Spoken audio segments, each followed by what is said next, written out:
தேவேந்திரன் வெள்ள வேண்டும் என்று சென்று கொண்டிருந்தேன். தேவேந்திரன் நகப்படவில்லை. அதற்கு முன்னால் ஒரு வெள்ளாளர் திருமணம் செய்து கொள்ள வேண்டும் என்று உரைத்தார். அந்த பெண்ணை தேடி வந்திருக்கின்றேன் இந்த வெள்ள மண்டபத்திற்கு. பெண்ணு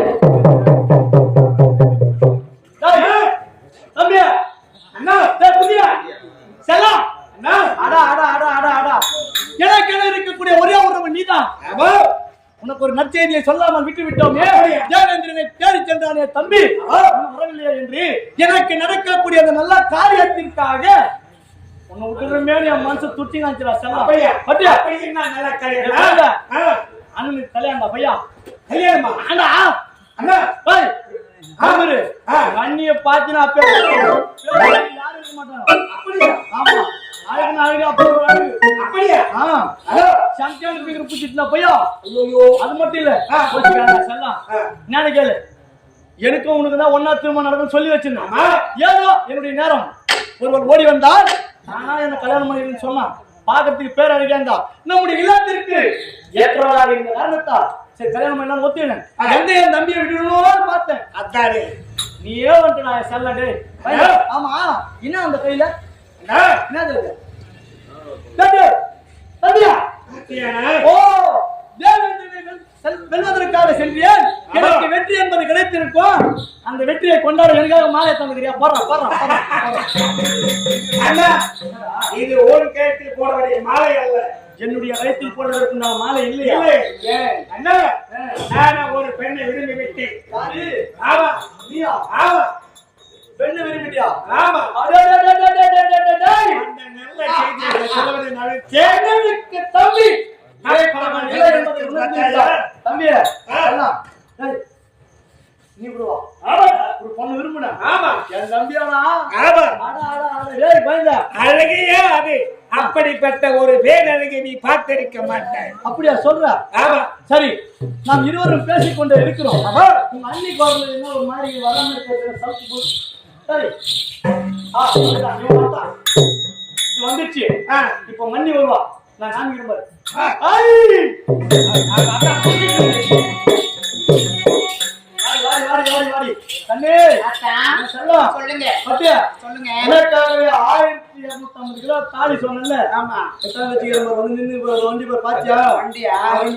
தூக்க முடியாத டயர்ட்ல படுத்துட்டாங்க. அது என் கழுத்துல கட்டினா எப்படி நான் சுமக்கிறது? என் கழுத்துல கட்டினா நான் எப்படி சுமக்குவானா? அது ஒண்ணு சொந்தம் போவோம். என்ன சொல்லுங்க? ஆமா மாமா அழகான அற்புதமான பதுமைகளை பொற்கொள்ளரிடத்திலே கூறி அப்படியா அந்த பதுமைக்கு மேல நீ கால வச்சுன்னா தானாவே அது காலத்து வைக்கும். அப்படியாகட்டும் 48 பதுமைகள் அழகா நடந்து போற மாதிரி அந்த தாலியில செஞ்சு வச்சுக்கிறேன். நீ சும்மா கால வச்சுட்டா போதும் அது மொத்தம் பார்த்துட்டு ஒண்ணு. அதனால தாலி மேல நீ நடு. நீ தாலி தூக்கு அது மாதிரி செஞ்சிருக்க. அழகான தாலி அது மட்டும் இல்ல உனக்கு பல விதமான நகைகள்லாம் கொண்டாந்து வச்சுக்கிற செல்லாம். கண்டிப்பா கொஞ்சம் கொஞ்சம் நினைஞ்சிடலாமா வண்டி வண்டியா இருக்குது. அதனால சரியா திருமணம் பண்ணிடலாம். என்னங்க வாய மூடுக்கு போதும். முதல்ல இவரை தான் சந்திச்சேன். இவரை தான் திருமணம் செஞ்சுக்கலான்னு ஆசைப்படுறேன் நான். ஆத்துல இங்கே தள்ளனா கூட அடிச்சு விட்டு போடும். இவ்வளவு நேரமா அந்த பொண்ணு நான் வலிச்சுக்கிறேன்.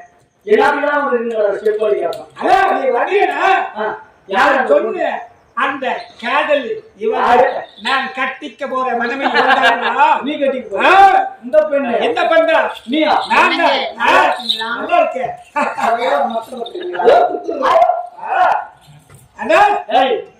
பலரால் கனவு இன்று நிறைவேறியது. ஐயோ ராசியோட போன கால சாட்சி சொல்றேன். பாவம் நாங்க என்ன பண்ணுறது? ரொம்ப போராட்டம் பண்ணி அனுப்பிச்சியா? சரி தம்பி மரியாதையாக உரைக்கிறேன். இந்த பெண் யார் தெரியுமா? யாரு? உங்களுடைய அண்ணி. நான் திருமணம் செய்து கொள்ளக்கூடிய பெண். அண்ணி என்றால் தாய்க்கு சமமானவர். சொல்றேன் இவன் மேல நீ ஆசைப்பட்டேன்னு சொல்றது போய் இவன் மனுஷன் நீ கெடுத்திருப்ப. இவன் மனுஷன் நீ மாத்தி இருப்ப. தந்திரம் செய்வதிலே என்னை காட்டிலும் வலுவானவன் நீ. மரியாதையா சொல்றேன் இவன் விட்டு போயிடு. அண்ணா நான் இவளை முதல் சந்தித்தேன். இவை விட முடியாது. முதல்ல சந்திச்சா ஆமா விட முடியாது. முதல்ல சந்திச்சா விடக்கூடாதுன்னு சட்டம் இருக்குதா? ஆமா இதுல ஒண்ணு அழகா வந்த மாதிரி போய் கண்ணாடி போய் அப்போ தெரியாது. இல்லைங்க இன்னும் கூட அழகா அவரு இருக்காரு. முதல்ல அவரு தான் திருமணம் செஞ்சு வாடி செல்லம் வாடி சொல்லு 29 திருமணம் செய்து கொண்டு என்று வந்துவிட்டார். மரியாதை சொல்றேன் விட்டு போயிடுறான். போக முடியாது. என்னங்க இதோ வந்துட்டேன். என்னடியா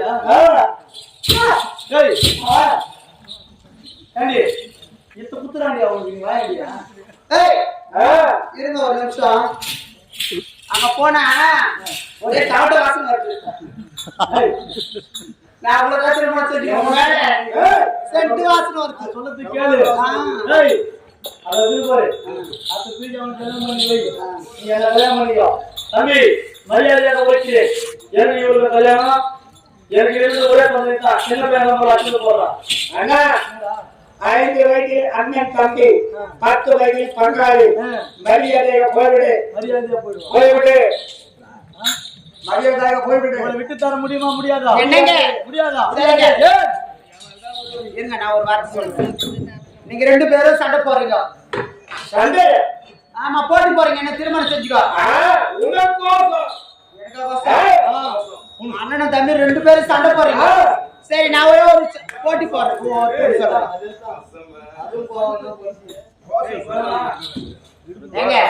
நான் ஒண்ணு சொல்றேன். சொல்லு. அதுல யாரு வெற்றி பெறீங்களோ அவங்களே நான் திருமணம் செஞ்சுக்கிறேன். ஓகே ஓகேவா? சரியா? என்னங்க எல்லாரும் சொல்லுவாங்க அண்ணன் தம்பி 2 பேரும் நல்ல ஒத்துமையா இருந்தானுப்பா. பிறந்த நாள்ல இருந்து இன்னைக்கு வரைக்கும் பாத்தீங்கன்னா அவங்கள மாதிரி ஒத்துமை ராமலட்சுமணன் மாதிரி இருந்தாங்கப்பான்னு சொல்லுவாங்க. எங்கெந்தோ ஒருத்தி வந்து அந்த வீட்டுல கால் எடுத்து வச்சாப்பா அந்த குளத்துல இருந்து அண்ணன் தம்பி பிரிச்சு குச்சோர் ஆகிட்டாப்பான்னு சொல்லுவாங்க. அந்த மாதிரி கதையா நானும் என்னுடைய தம்பியும் நகமும் சதியமாக கண்ணும் இமயமாக இது நாள் வரையிலும் இருந்து கொண்டிருந்தோம். எங்க குடும்பத்துல காலத்தை வச்சு வலுக்காத்துன்னு பார்த்தா எங்க வீட்டு வலுக்காய்க்கு பாக்குறியே பின்னாடி நீ வலுக்காய் அமைக்கிறதுக்கு நான் வரல. அமைக்காத. நீங்க 2 பேரும் சண்டை போட்டுக்கிறீங்களே. நான் தான் திருமணம் செஞ்சுக்கோ நீங்க தான் திருமணம் செய்யுங்க. அதனால நீங்க சண்டை போட்டு கூடாது. 2 பேரும் சண்டை நல்ல வெடியா போட்டு இருவரில் யார் வீரன் என்று தெரிந்தால் அவர்கள் திருமணம் இப்போது ஐயோ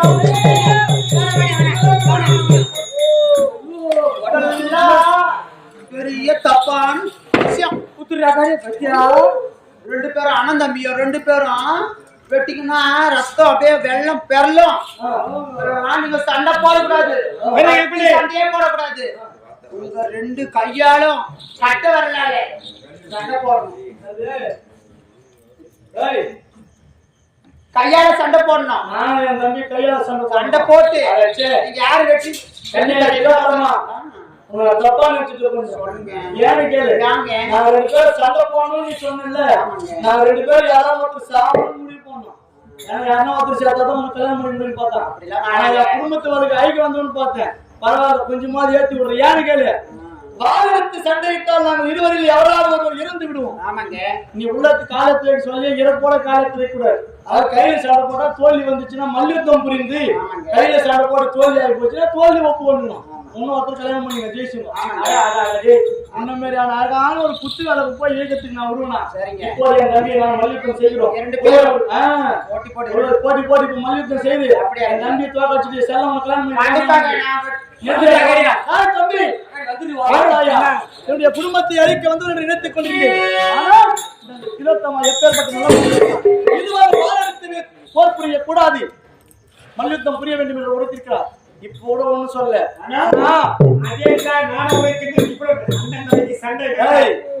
அண்ணா நான் செய்தது தவறு அண்ணான்னு மன்னிப்பு கேட்டுடுறேன். தயவு செஞ்சு பையா சின்ன பையா பலால் பலால் பலால் பேச கையில அடிப்பேன். சொல்றதுக்கு அடிச்சு முடியாதா? பாடா பார்க்கலாம். உன்னை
அப்பா சொன்ன பிரகாரம் ரெண்டு பேரு கதையை முடிச்சிட்டு பாருயா. அவன் நகை கடத்தாலே சந்தோஷமான விஷயத்த அப்பா போனோம் ஓடிவா சந்தோஷமா ஆடி பாடிக்கிட்டு அப்பா கிட்ட சொல்ல எப்படி தெரியுமா மச்சானே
ஆடி பாடிட்டோம். ரெண்டு பேரும் சேர்த்து போயிட்டு அப்பா